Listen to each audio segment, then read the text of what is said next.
All of the soldiers that left Britain to fight in the First World War would have received one of these. It's an active service Gospel of John, produced by Scripture Gift Mission. One of the soldiers that received this would have been Private J.C. Bassett of the 4th Battalion, Middlesex Regiment, and he was my great-uncle. He was dispatched to France as a member of the BEF on the 13th of July 1915. He was dead 2 months later, 30th of September 1915.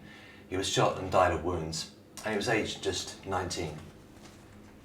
So today I'm going to go to Poperinghe, where he was stationed and spent his last days, and I'm going to go and visit his grave at Leeton Hook Military Cemetery. So it's going to be interesting, it's going to be intriguing, and it's just very interesting to be now involved all these years later in reproducing this gospel, which he would have had in his tunic, quite possibly on the day that he was shot.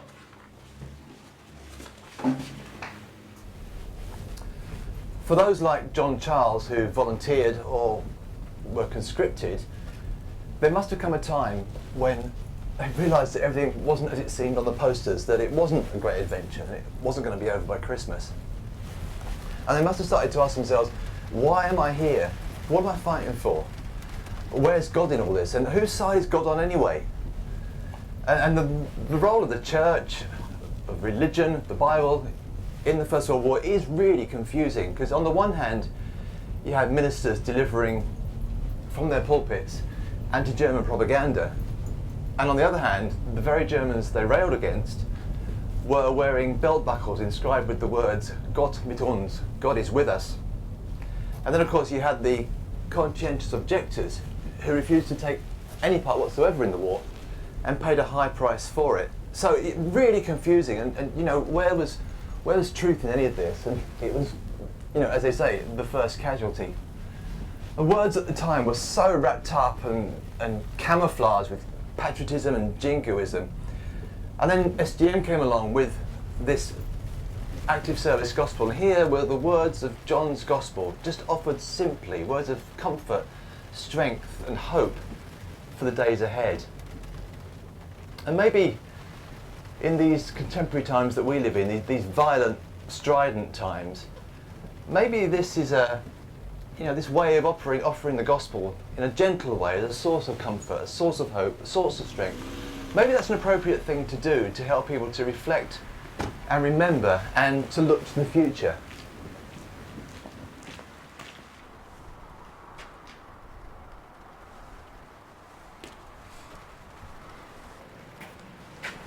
So this is Leeton Hook Military Cemetery. There are 10,000 graves here, the vast majority of which are British ones, and John Charles is numbered amongst them. And I think he's over in the far corner. Let's go and see. He's got to be close, somewhere down here. Okay, so that's the cross there. Getting very close here, looking for row 1C, 1D, yes, yeah. Oh, okay, here we are. Well, I didn't expect that to be quite so powerful. That's extraordinary. Goodness me. Wow. It's very strange seeing your name down there, actually. Very weird.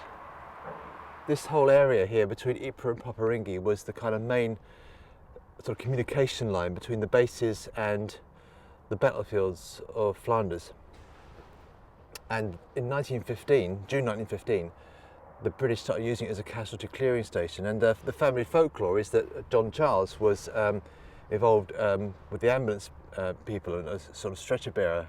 Don't know that for certain, but that was the kind of story in what little we know about him.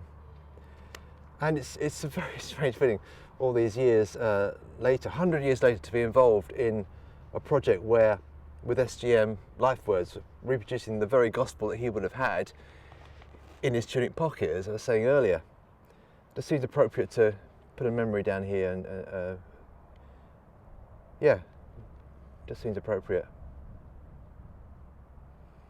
And you know, we've retraced his last journey, really. We know this is where he spent his last days, last hours, after being shot and died of his wounds. And you know, he endured hardship, he faced danger, and finally passed out of the sight of men. God bless you, Jack.